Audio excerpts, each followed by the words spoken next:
To be here today to talk about what I believe is the most important topic of our time.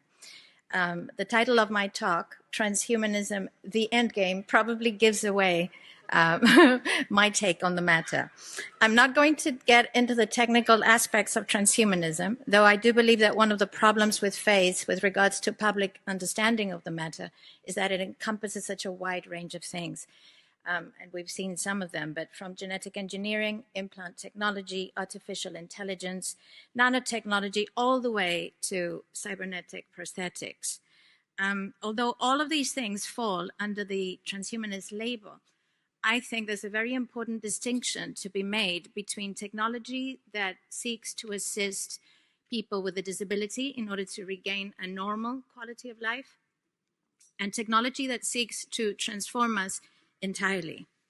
The focus of my talk today will be on the ultimate transhumanist goal, what has been termed by Ray Kurzweil, one of the leaders of the movement, as the singularity. In his book titled "The Singularity is Near: When Humans Transcend Biology," he writes, "There will be no distinction post-singularity between human and machine, or between physical and virtual reality."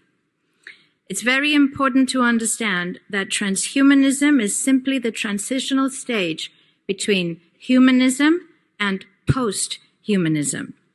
Make no mistake, the final goal is to eradicate humanity as we know it. Once you understand the final destination, it becomes much easier to look back and identify the psychological conditioning, the biological tampering, the cultural grooming, and the educational prepping that we have been subjected to for decades in preparation to making us accept a post-human future. It takes a lot of physical and psychological abuse to get an intelligent species like ours to agree to its own extinction. Most, if not all, that has transcended in the last 60 years was designed to get us closer to accepting such a dystopian reality. Whether you care to accept it or not, we live in a hyper-controlled matrix where our perception of reality is meticulously planned, managed, and executed in order to control and steer us in whichever direction they wish. And the direction is a post-human world. For this, they first needed to destabilize, dehumanize, and demoralize humanity through every means possible. The destruction of the nuclear family, children being indoctrinated by the state, abortion, the eradication of God and spirituality from education, life in megacities and away from nature, toxic food, air, and water, social media, replacing real human connection and interaction, engineered financial crisis and taxation, endless wars and massive migration, stress, anxiety, depression, drugs and alcohol, constant fear-mongering, moral relativism as the new religion, and I could go on and on about how humanity has been influenced and forced to move away from all the things that give us strength, security, purpose, and meaning. A weak, immoral, disconnected, ignorant, and unhealthy population is an easy target for the next stage, the creation of an entire generation of androgynous beings. Masculinity is under attack psychologically, culturally, and biologically. Women are being replaced in sports, entertainment, and politics by men pretending to be women. And children are being indoctrinated at school to think that gender is a choice. The transgender movement is not a grassroots movement. It comes from the top. It has nothing to do with people's freedom of expression, sexuality, or civil rights. It's an evil psyop with a clear agenda to get us closer to transhumanism by making us question the most fundamental notion of human identity, our gender.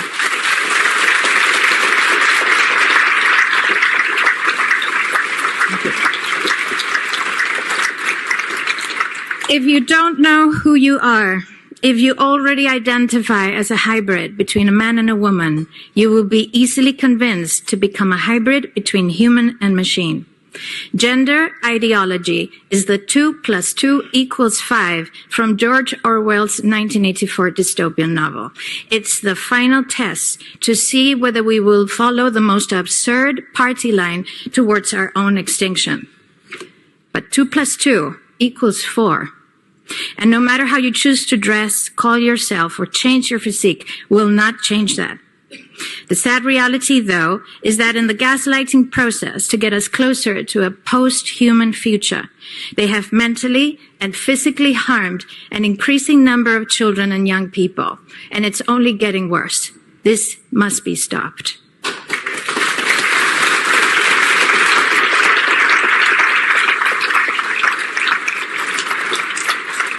Understanding the philosophy and the ideology behind the transhumanist movement is crucial if we're going to make the right choices as a species.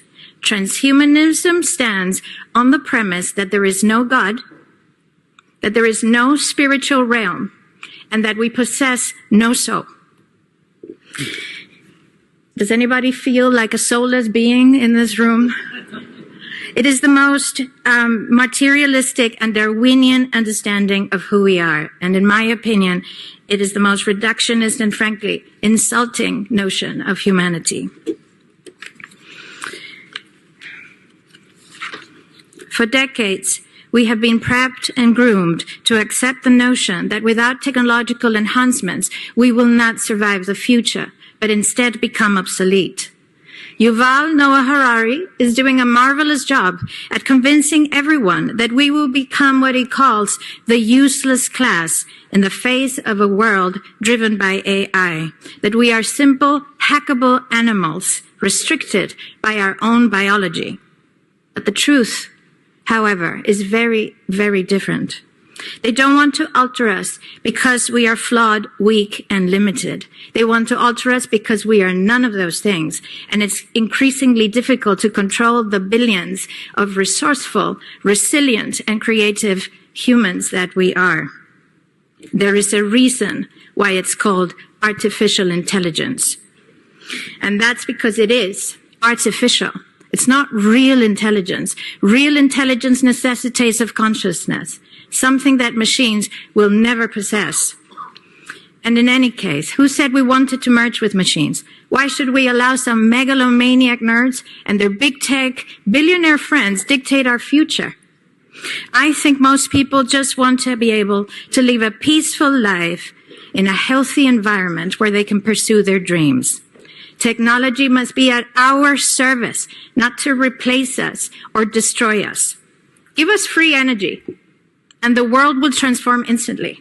Give us nutritious food, clean air, and water, and disease will be eradicated. Allow us to live in a humane system instead of a free-range tax farm, and you will see how depression, anxiety, and stress dissipates.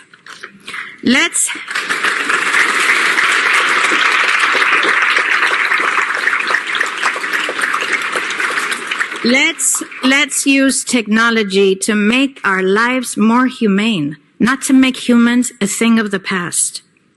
The things we value most are those things that cannot be replicated by machines. Empathy, compassion, courage, intuition, imagination, passion, love, all of the things that make us unique. We are the most sophisticated beings on this planet and possibly the universe, for all we know. Our body is a universe in itself, one that we still have not yet fully discovered, and our brains are the most complex cognitive piece of biological machinery in the world.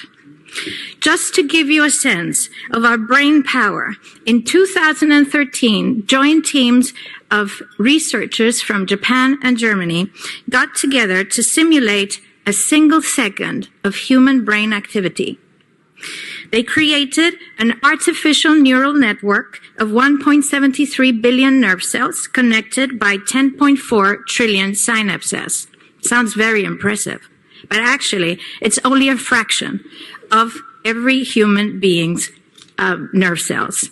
Scientists believe we all carry between 80 and 100 billion nerve cells, or about as many stars in the Milky Way.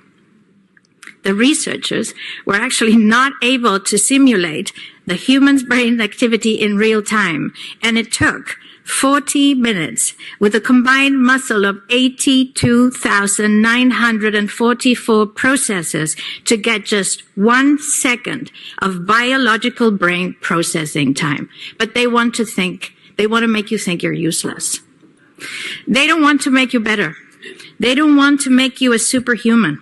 The end game is to make you a totally controllable piece of machinery, another thing in the Internet of Things. As Klaus Schwab has said on numerous occasions, the fourth industrial revolution will not change the world. It will change you. They will entice you with promises of immortality, but it's digital immortality. They will try to convince you of a life without disease and suffering, but by disconnecting you from the natural web of life and connecting you to the grid. And they will speak of becoming gods, Homo Deus, in the words of Mr. Harari. Well, we once took a bite of that apple, and we fell. And we've been falling ever since. But I think we now have a chance to redeem ourselves.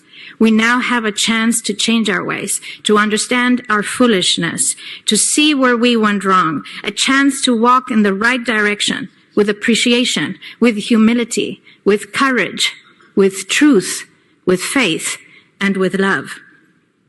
Let's not take this chance to transform ourselves to something different, but to become the best version of ourselves. We are not here to become God. We are here for God to experience life through us. Thank you.